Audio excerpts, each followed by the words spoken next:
All right. Welcome to the Solve Fast Labs podcast, everyone. So today I have a fascinating guest. I initially thought he's from Italy, but he's actually from San Francisco. So welcome, Daniel. So Daniel Thank is you. the founder of Cognivix, a company that's solving one of manufacturing's biggest challenge, which is to teach robotics how to do complex work without programming them, right?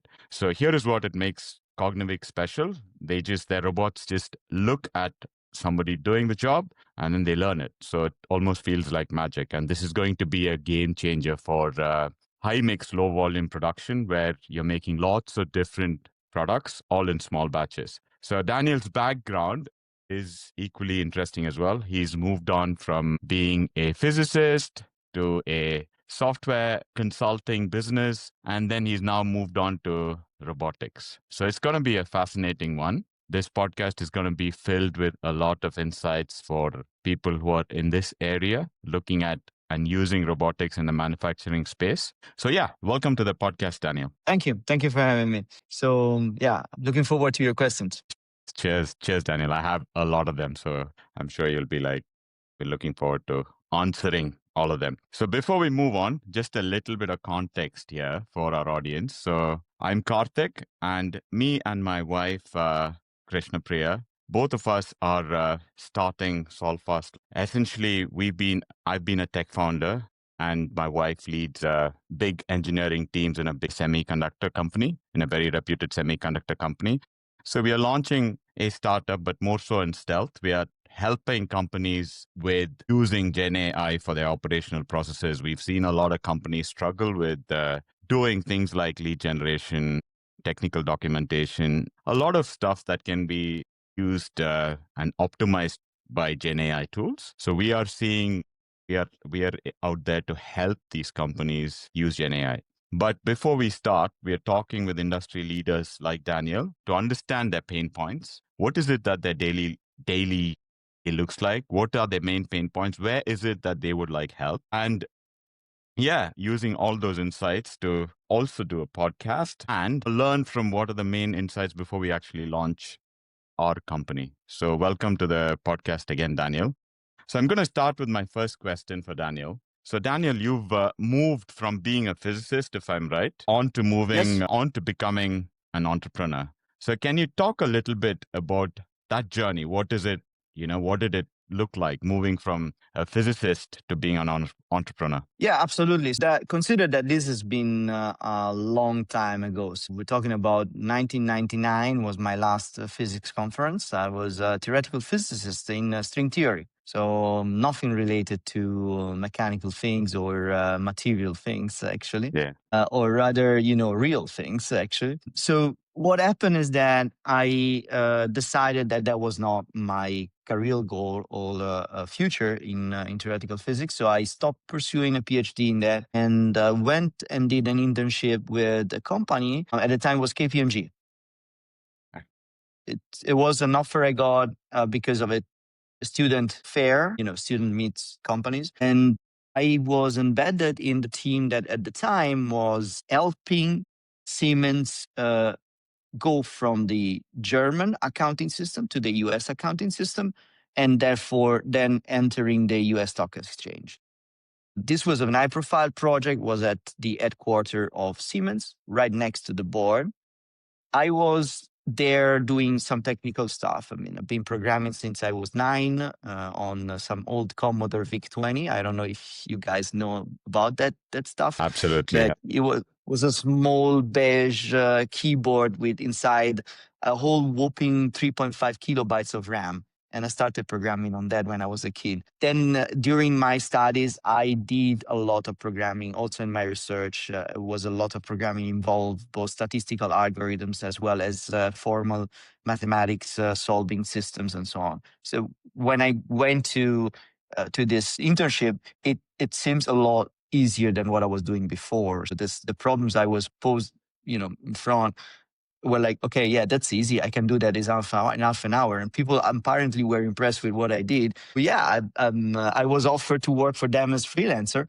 And I did. And that's how I got into the market. For 3 years, I was a freelancer until the dot-com bubble hit Germany very hard. Was when I was in Germany at the time. So I moved to US. I moved to US in Philadelphia. I got an offer to be a manager for what at the time was KPMG Consulting, turned into Bearing Point. So I started working at the Philadelphia office as a manager for the SAP part of their projects, doing mostly UX in SAP project through the web. That was the early days of the portal for large corporation intranets.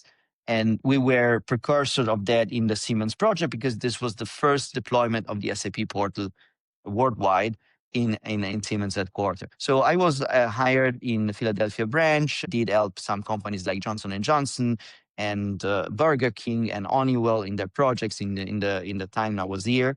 But then I got a bit stale for me, and so I decided I wanted to build a company. I had two colleagues from Germany. One was with me in Philadelphia working with me, and the other one was back in Germany working as an employee of KPMG Consulting back there.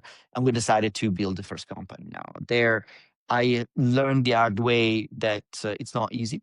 And we had a little incomprehension between founders, and I decided to get out of there 1 year later and found my own company, which I held until 2020. And we did software projects, what I knew best, software projects for large corporations like Siemens again, but also Osram, also pharmaceuticals company. Our last project was a medical information system for a large Japanese pharmaceutical that took and managed every medical data in Europe for this pharmaceutical company and connected doctors and practitioners with the experts in the company. So how did I get to machine learning and robotics?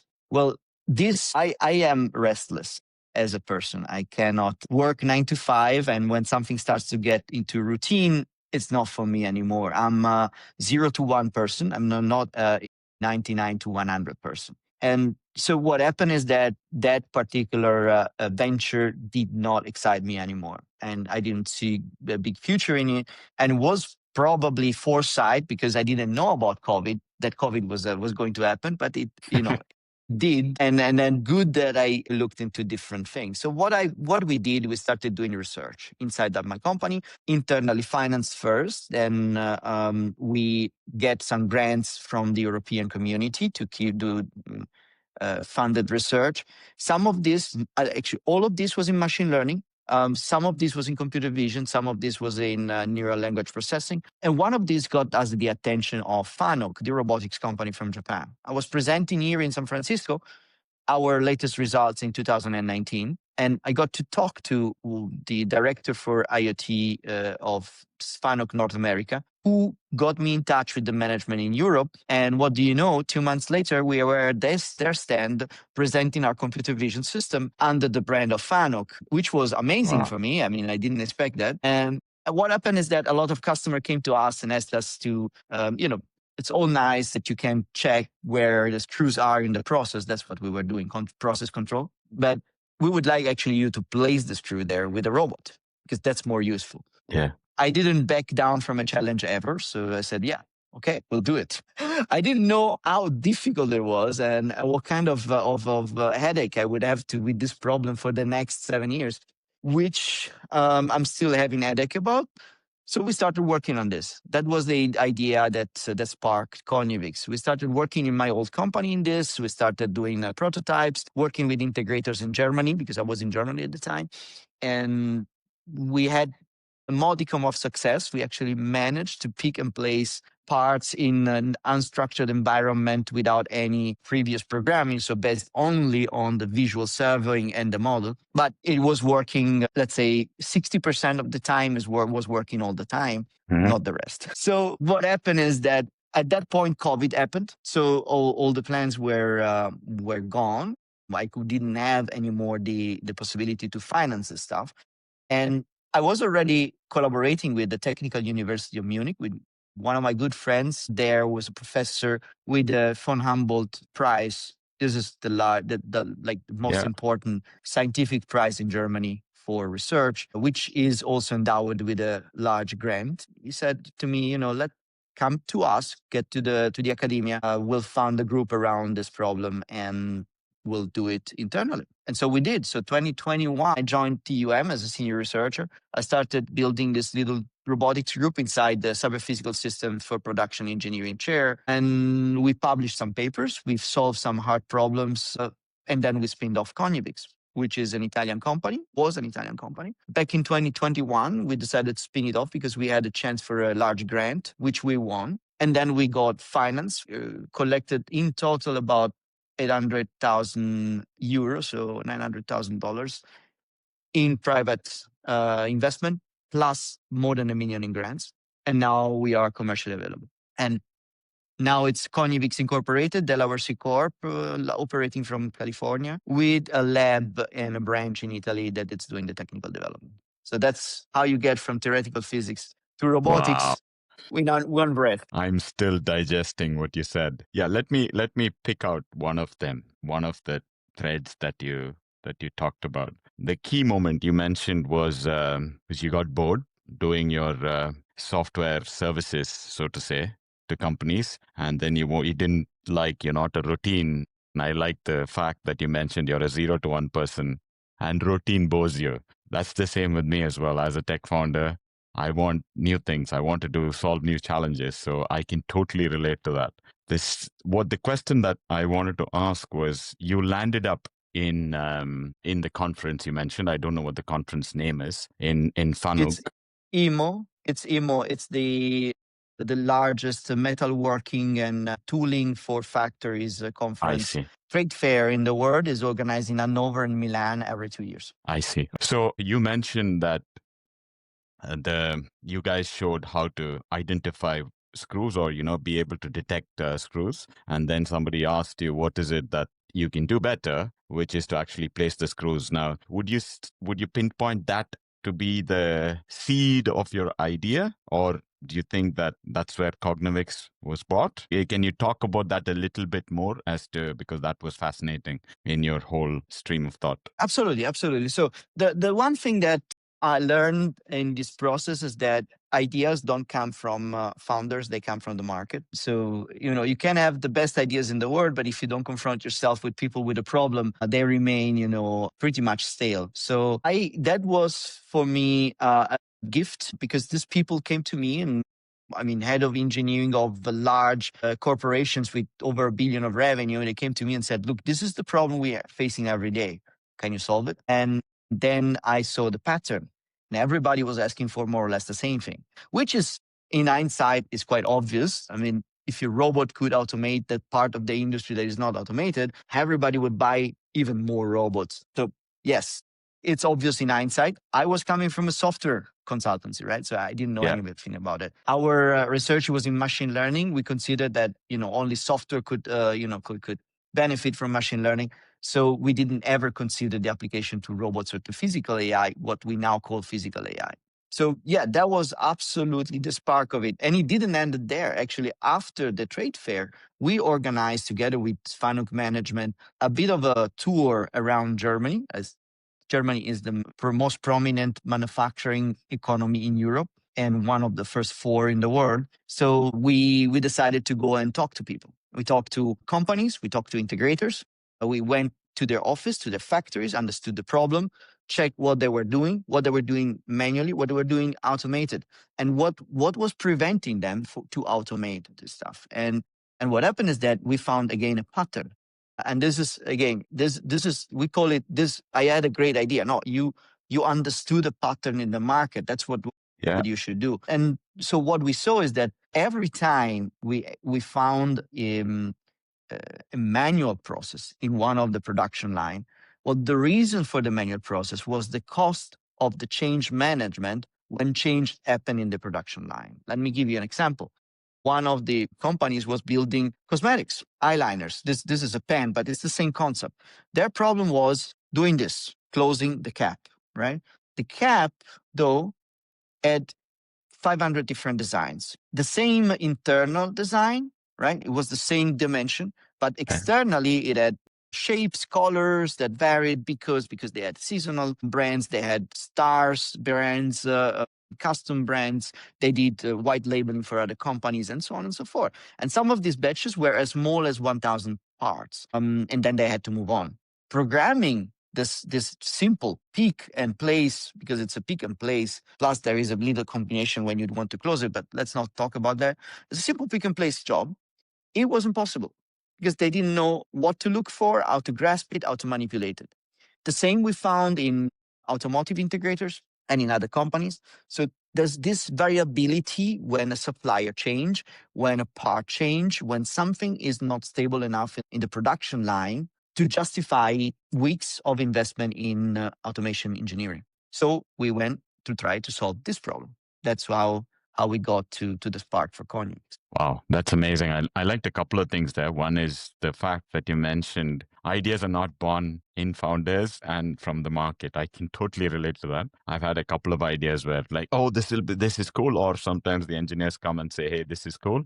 But the first question is, hey, who's asked for it? Which customers asked for it, right? So every founder should move the founder bias out. And then like what you said, look for signs from the market. So let's move on quickly here, Danielle, to the next part of my conversation, which is about Cognivix. A little bit more, being a tech founder myself, I'm curious. So can you explain how your technology works? It sounds simple, but I don't have a PhD in robotics or in manufacturing. So how do you explain what Cognivix does to, let's say, a 55-year-old factory manager? Right. So how we explain to them is look at what it does, not how it does it. I mean, I'll explain how it does it as well. But the first thing that we tell them, look, you have to move these two parts. What we need from you is the model of this part, And when we just want to know how you want to fit them together. Once we have this data, leave it to us because we don't need anything else from you. And you can send your automation engineers to do other stuff. Or if you don't have automation engineers, which is most cases for small, medium enterprises, you can just set an operator to show us, what the process is for the next 3 days, and the robot will take care of it. This is the message. It's simple, it's clean, every operator understands it. So it's like training a new employee. How we do it is a bit more involved. We have filed a patent on it, we have done research on it. What's happening is that for years we tried to do this with the traditional way, imitation learning, training a neural network to understand, what's going on here or the movement, try to imitate our grasping and so on and so forth. Point is, everybody's trying to do this and we still have problem with accuracy. We can reproduce a human movement, yes. Can we reproduce it with the accuracy, with the robustness, with the, cycle after cycle in a way that it's ready for production lines? No, we can't. So we took a different approach. We said, let's specialize the ML where it really matters. And where it really matters is finding the objects, understanding their position, understanding how to grasp them. But once we have this, and once we know where the objects are, we're going to use another procedure to move them. Standard control theory helps us and it goes a long way. So we did that. And in the first phases of the research, we concentrated on that, not caring about how to program it. Assuming that we had a program, how to actually enact the program, manipulate the parts. And we did that quite successfully between 2020 and 2022.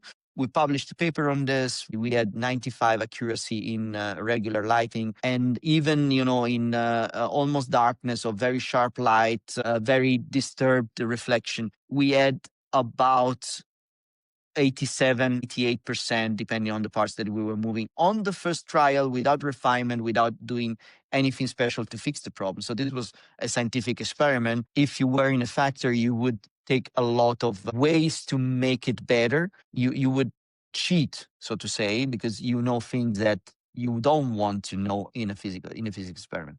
But yeah, we did this publication, and then we took a step back and said, okay, how do we program the robot? And there, it's something that we've been working for a while, and now we patented. We thought, okay, so once we can track the parts and we see somebody putting them together, what we'll do, it will reverse time. The moment that these parts are fixed together, they don't move relative to each other.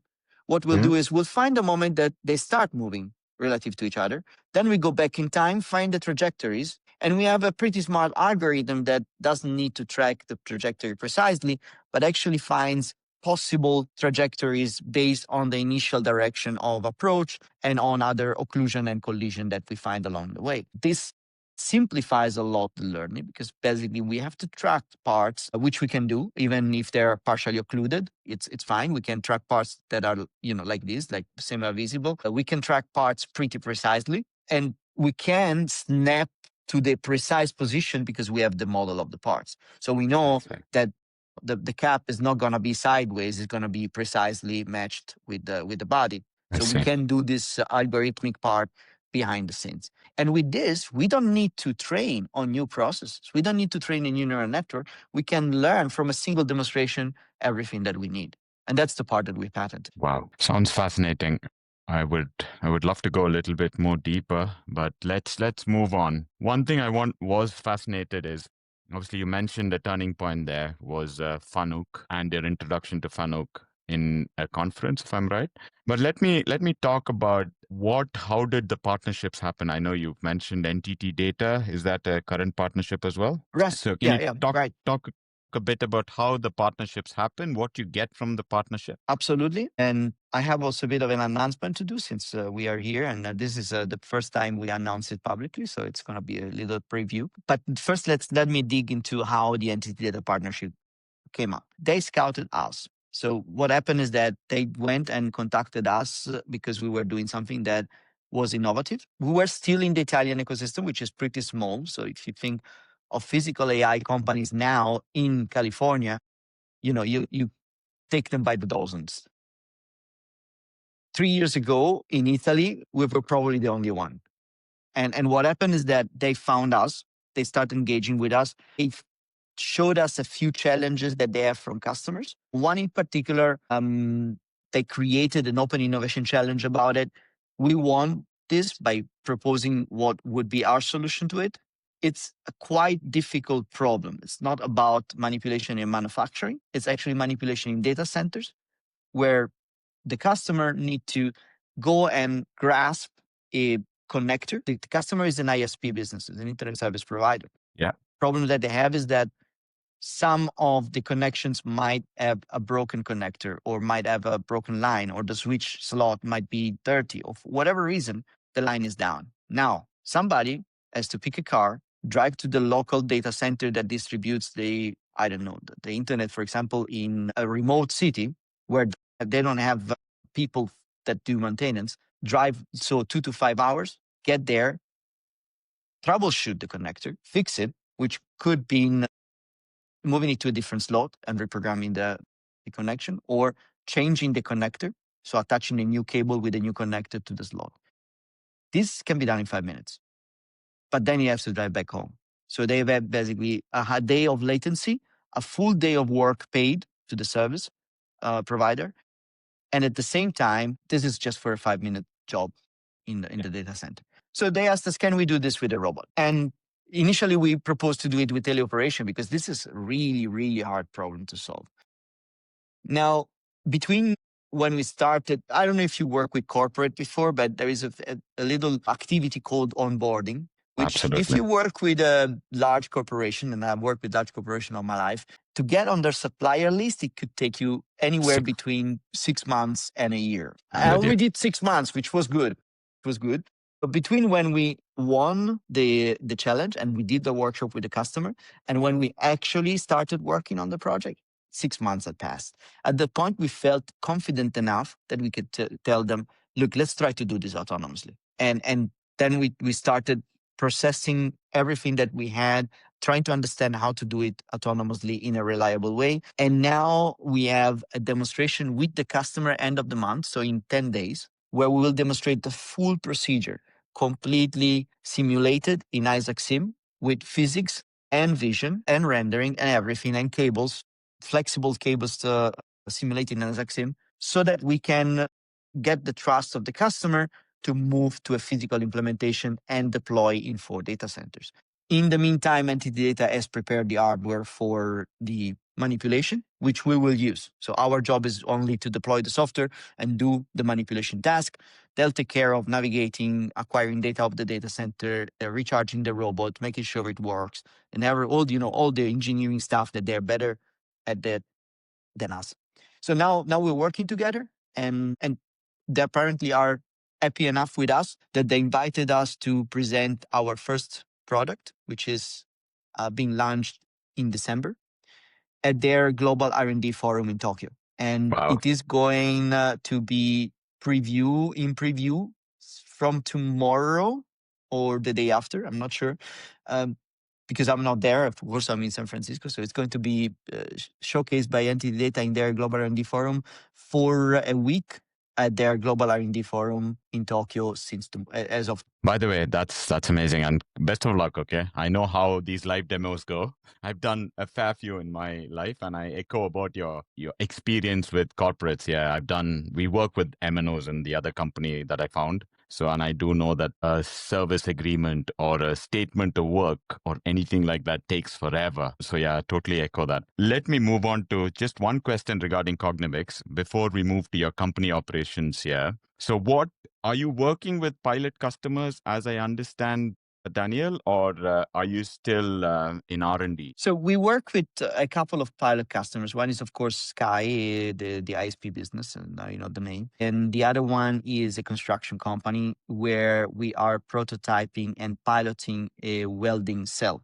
which works on the same principles, basically moving the pieces together and then welding them while they are held by the robots. So here we are basically skipping the old fixturing process. We are making for construction site company possible to weld parts that are always different, not in batches, just two parts and then move to the next two parts, because in construction sites you don't have batches of production, you have single parts that need to be welded. So there we also piloting with a construction company. Again, we are first simulation first. For every solution we do first in simulation. We test everything. We design the hardware if it's needed. Otherwise, we don't. And then we go and pilot on the real hardware. The product that we're launching, though, is a completely different take. This is a retrofit kit that will attach to your existing industrial or collaborative robotic arm with camera, gripper, and everything configured for you, and a computing box that you can attach with provided Ethernet cables to the camera and the robot controller. And this will enable you to do what we are currently doing for our customer in your production line or as an integrator for your customers. So we'll give you basically all the tools that we're using to now solve these very hard problems, which are a bit more involved than what you usually find in pick and place or a simple assembly in manufacturing. But we'll basically shrink it down to what is robust and ready for prime use for not our engineering team, but for somebody that doesn't have access to the code. And with that, we believe will open up a complete new avenue for integrators and for innovation centers in companies to tackle problems that they never were able to tackle before. Nice. That brings me to the next part of our series, our podcast, which is to look at your operations within Cognivix. So you just mentioned now, Daniel, about opening up a new market, opening up a new avenue based on the retrofit kit that you are going to provide. So how is it that you find small/mid-sized manufacturers? Do you have an outbound process? Do you have to use LinkedIn, email, trade shows? How much time does it take? The classical question, is it what is it that's the process that you use? So first of all, let's not forget that once a company like Entity Data showcases your product in their innovation centers, you get an inbound leads for free, which are gold for us, right? They're pure gold because they are validated by a big name in the industry, and the customers come to us with the trust that they put in their brand and not in our brand to start with. The same happens with Fanuc. We're still working with Fanuc. We have been in several trade fairs with them, and this is a huge credit, in trust that we get every time we show up together with their brand. So this is the one method where we get leads. The second method is that we have a lot of angels that have invested in the company, people with factories, with the production facilities that know exactly the problem, therefore have invested as early investor in our company. They talk to each other. They actually ask us to help us them with their production lines. Not always we can, not because we're not able, but just because the problem is not reproducible or not large enough for us to care or just because we are overwhelmed with other requests and we cannot take them all. So we have to select and pick the most lucrative for us. But they definitely do advertisement for you. So your best sales people are your investors. If you have angels, that's a great way to start. And then we have, I'm blessed to have a team that has a network, an important network, at least in Europe, of integrators and manufacturing facilities that I work with. Particular, my co-founder and chief revenue officer has been 20 years in sales in manufacturing. He knows ins and outs of several companies that work with, from high profile, like, Saint-Gobain or Lamborghini, to, mid-sized company that nobody knows, but they, produce important parts or important tools for the largest company, which otherwise wouldn't have the possibility to do their own production. So this is a very important factor. If you have somebody in the team that has the network to be able to produce leads without by just raising the phone and calling somebody. Absolutely. That's interesting that you've already have a good network. That's really good. And the fact that, like what you mentioned, having a big name such as NTT or Fanuc, having your solution and then people looking at it and coming inbound, you've solved 95% of the problem. After that, you just have to understand, like what you said, what is the most lucrative and who's the one that you want to work with more carefully. All right. Next, I just wanted to ask you, if you were to look at your daily operation, daily your time that you spend, what is it that only you can do, Daniel, versus, let's say, something that you do that can be handed off to somebody else. So example of something that is eating your time that shouldn't be eating up, right? So what is it that you wish you could hand off? I think I'm talking for all technical founders, in particular CEOs. I would love to be in the lab and help my team improve the technical solution, find new solutions. I'm a problem solver. I'm a physicist. I'm not an MBA, right? The point is that my job is day in, day out, is to talk to people, present what we're doing, be sure that the message is out there. Particularly in the Silicon Valley, networking is everything. So what I do is every day participate to one or two events, prepare the documentation for stuff that I have to send out to our customers, to our investors, make sure that I follow up on all my contacts and evangelize about the the stuff that we are doing, which I believe is very important for the industry here and in Europe. And people, well, if nobody tells them, they don't know it. So somebody has to do this job, and it's the job of the CEO. There's no way around it. You cannot delegate that. Nobody likes you as a CEO knows the ins and outs of the product, of the market, of why we're doing it, of why it's relevant, and nobody is able to talk about it with the same conviction, the same passion as you do. Not even your commercial co-founder or your technical co-founder will be able to do it, because they see a part of the pie. You see all of it. So yeah, as a CEO, if you're not out there 80% of the time talking about your product, you're doing something wrong. That's true. So true. Especially learning from the customers while you're talking to them. That's probably the most important thing you can do, right? So that leads me to one more question. I love this question. When I ask, I get different answers from different people. But let's see what you have in store. So so let's say you have the magic wand that can eliminate one of your bottleneck to free up more of what you love doing. What would it be? You can take your time and think, and let me know what that magic wand can help you with. I don't have to think. It's capital. We are in a very capital intensive development. I don't have the pedigree of being a Stanford dropout or being in the circles here in San Francisco where people give you 10 million on personal trust. So making physical AI happen in factories is a bloody intensive capital game, and you have to have top-notch people. You have them well paid.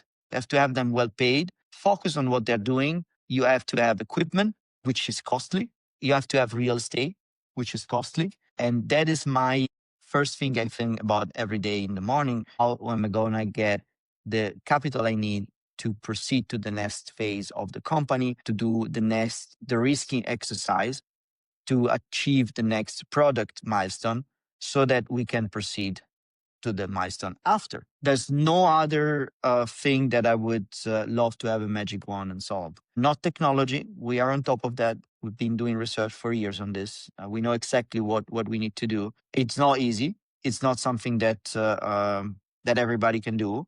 But then again, if it was, then we wouldn't be so special, right?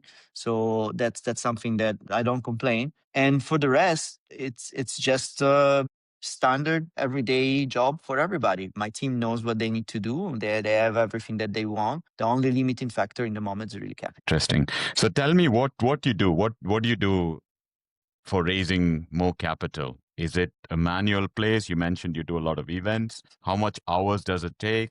What have you tried? What works? What doesn't? All right. So I don't think I have the answers as new in the area. I've raised in Europe, and I can tell you what worked in Europe and what didn't. And I can tell you that 95% what we did didn't work. So what worked is talking to real people that work in real factories that know real problems. And they've invested. Once we talked to VCs or institutional money, we were confronted with a typical, but that's Europe, right? We were confronted with the typical question, where's your traction? What's your ARR and so on? We're building a robotic system. What do you expect to have traction for an investment of 500K? So, I mean, we need to first start, right? At some point. And this is what it's very hard for deep tech companies in general. You are in an impasse where you need to raise a sizable amount of money, but at the same time, you don't have anything to show for it except your curricula and your idea and patents maybe, but that's it. So this is very, very hard, particularly at the C stage. How we approach this problem? Well, we tried to raise non-dilutive funding. We did.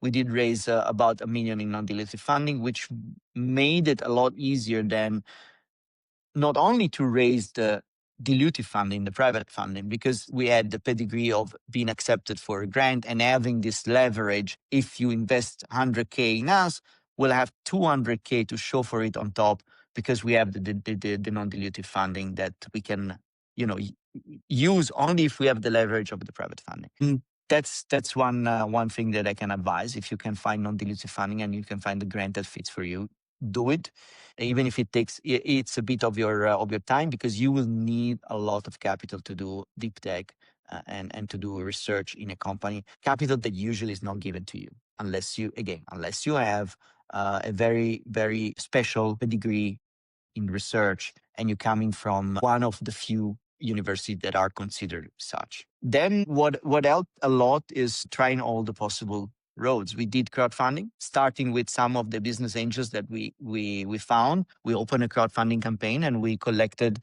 from a seed investment from one of our angel of 50K, we got up to $500,000 with crowdfunding. Because given the vote of confidence of an industrial, angel that knows the market, the rest followed. And we closed $500,000 in a week last year. So this is something that worked.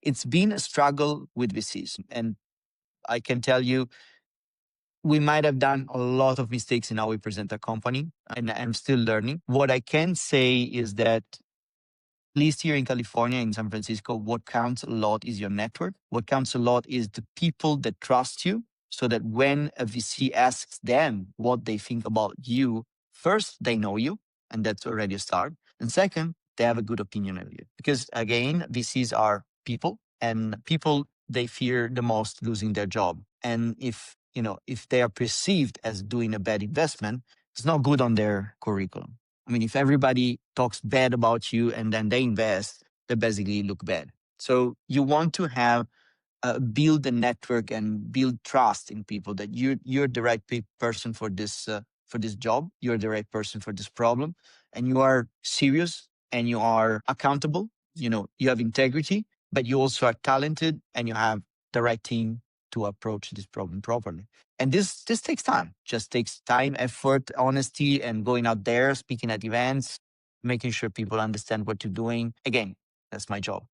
Interesting. And I'm guessing bootstrapping, in one of the podcasts that I did early, I came across a founder who bootstrapped 5 successful startups, but I'm guessing none probably to do with AI. I think bootstrapping with your existing money and finding customers for, let's say, retrofit and reinvesting that capital. I don't think I'm assuming that is not an option for you. See, production has this problematic that if you bring down a production line, you're liable for millions every minute that passes. So you don't want to do that. You don't want to go and put a production line at jeopardy because your product is not ready. Which it's not the right field to move fast and break things, and you cannot do much about it. Now you could do consulting, and I've done consulting for all my life. I know exactly how it works. The problem with consulting is that it's a very crowded place, and you will not be able to do innovative stuff because the innovative stuff takes risks, and the customer is not paying for risks, it's paying for solutions. So if you take risks and you break things, you're then liable because of your consulting contract. If you don't, you're not creating IP. And at the same time, you become a pseudo employee of your customer. And so you're not bootstrapping anything, you're just becoming a small business, which is okay, but it's not achieving what you want to do. Now, there are other things where you can bootstrap. If you're doing software and you have a customer with a particular problem that you can replicate across the board, you can then have him pay everything, retain the IP, create a product, and move on. The only limiting factor here is the market and your ability to execute, because the customer will pay for custom software if there's nothing out there that solves this problem. But in robotics, no. There's a lot of R&D that you need to do that goes beyond what the customer is willing or capable of paying. Interesting. Yeah, that's I hadn't considered that. I was thinking more from a software standpoint where you can bootstrap, and I'm with you there with the argument that it's harder for you to do in robotics. All right, the last section that I want to move on to is the ChatGPT movement and how it impacted physical AI, as you call it. So November 22, as we all know, is when ChatGPT came out, and it changed a lot of things. Now, did that mean that your customers are asking different questions to you, Daniel? Can you talk about how it changed things for you? This is a very, very interesting question. And you have to distinguish between three crowds, right? On one side, you have the general public that sees the videos from Figure AI or Unit 3, and they think, yeah, tomorrow I'll have a robot doing my laundry, right? And I'm not saying it might not happen in 2 years or 3 years. I don't think it will happen tomorrow. Fact is, if you buy a Unit 3 robot, we had one in the lab in the university, you will quickly find out that there's a few tricks that you can push a button and make him do, which are not contextual. They don't have any capability to adapt to the world, and they just pre-program. But if you want to do anything more interesting, it takes a lot of effort to do. And fact is that, for example, Figure AI is only providing robots to very specific customers. You can't buy a robot from Figure AI. You cannot buy Optimus. You cannot buy any of those humanoid robots right now. So you have to distinguish between what you see on TV, we used to say now on social, and what is actually happening. And this is the first crowd, general public. Then there's a second crowd, and this is startups. There's a lot of startups that are trying or already been with a modicum of success to integrate VLM, LLMs, multimodal LLMs into robotics to perform generic interaction with an unstructured world. It is promising. It's still at experimental level. Let's consider that this stuff has been around for a year. People that haven't had the time yet to really experiment properly with what are the spectrum of capabilities. And this stuff is also evolving as we speak. So you try something yesterday, might not work, but maybe in 1 week it does. So, but this is still far away from production. And then there is the third crowd. The third crowd is the mechanical engineers, the factory managers, the people that are working and in a workshop in the factory to produce stuff. They are still very skeptical to things that in R&D we knew 10 years ago. This is not a crowd that, it's awaiting the next humanoid robot that would substitute their workers. If you propose to do an adaptive visual serving, so a very simple thing in their factories, they will question you if is this going to be slower? Is this going to break my production? Is this going to cost me money because I have stuff then piled up and the rest of the factories is not able to work because your thing is a bottleneck? I see. Completely different crowd. People there think if it works, don't touch it. Yeah. If I have a stable process going, that's the last thing I want to do is go and insert something new. Now, there is a big pressure on this crowd because they need to not only bring down costs, but in some cases, even find personnel that is not there. And in this case, you have a wedge to enter this market and say, look, guys, if you do it the traditional way, You will not be able to do it. It's not that it will cost more or it will not be competitive. It's just you will not be able to do it because you will not be able to find machine operators with that skill level in that quantity, that with this market where everybody wants them. So that's the only way that you actually enter that market. But this crowd is far away yet from the LLM wave. That they have not felt it, and they will not feel it for a while.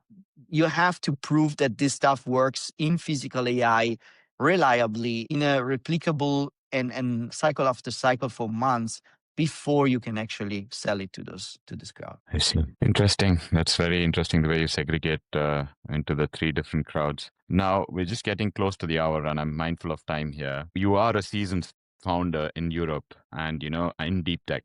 What is the one piece of advice you'd give for deep tech? You've already mentioned a couple there about as what a founder needs to do for 80% of the time. You mentioned the fact that, the idea needs to come from the market.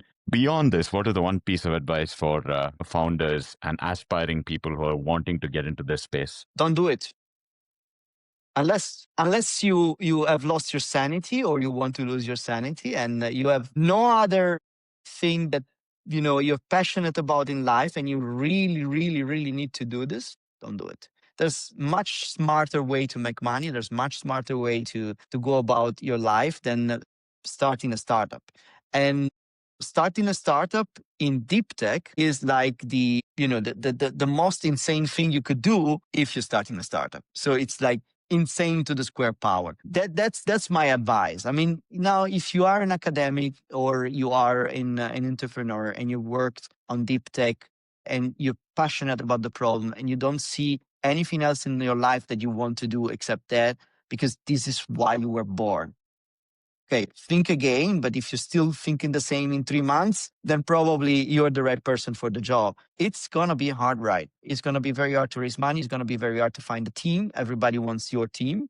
Meta, Nvidia, and Apple, they want your team. So you need to be very, very mindful of what you're doing and you have to be very, very resilient. So yeah, don't do it. I can see that is still advice though, because you might be saving somebody a lot of time if they took your advice. And if it depends on what they're in it for. If it's a problem that is important to them and they want it solved, and the persistence, we used to call it, my daughter used to call it stickability. You need to stick at a problem for a long time. And I think that's what you're mentioning. And I can see some aspects of it in my startup as well. Okay, moving on.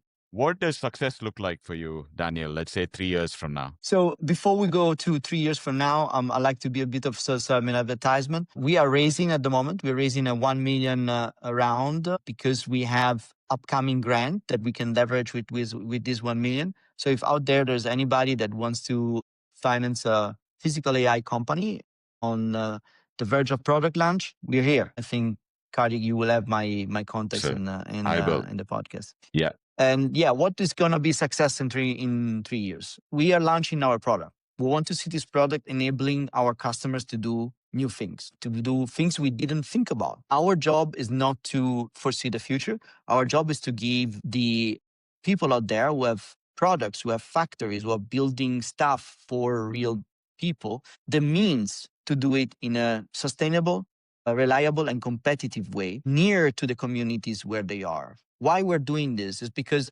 right now production is concentrated in few hubs. It costs us a lot of money and time to move this stuff around the world. It's not sustainable. It's causing a lot of geopolitical problems and inequalities. And if we could automate production in a way that we have, that our vision, we could set factories near to the communities where stuff get produced and consumed nearby, because we wouldn't move parts, we would move bits and have factories that can adapt quickly to produce one object or the other based on the IP of the company that wants to produce it. Now, this is a very, very forward-thinking vision. I don't know if we'll ever get there, right? But we're working to get there. And for me, success in 3 years would be to see companies that can localize production, that can build stuff the way that we haven't thought about it, and better our society. Perfect. So with that, Daniel, I think that was super useful. super insightful. I'm sure there's a lot of nuggets for a lot of founders, lots of founders in manufacturing, not to start, as Daniel says, if you're really, really passionate, only then get into this field. So with that, thanks a lot, Daniel. It's been super insightful and, look forward to what our audience has to say. Thank you so much. Thank you so much. It was a pleasure being here.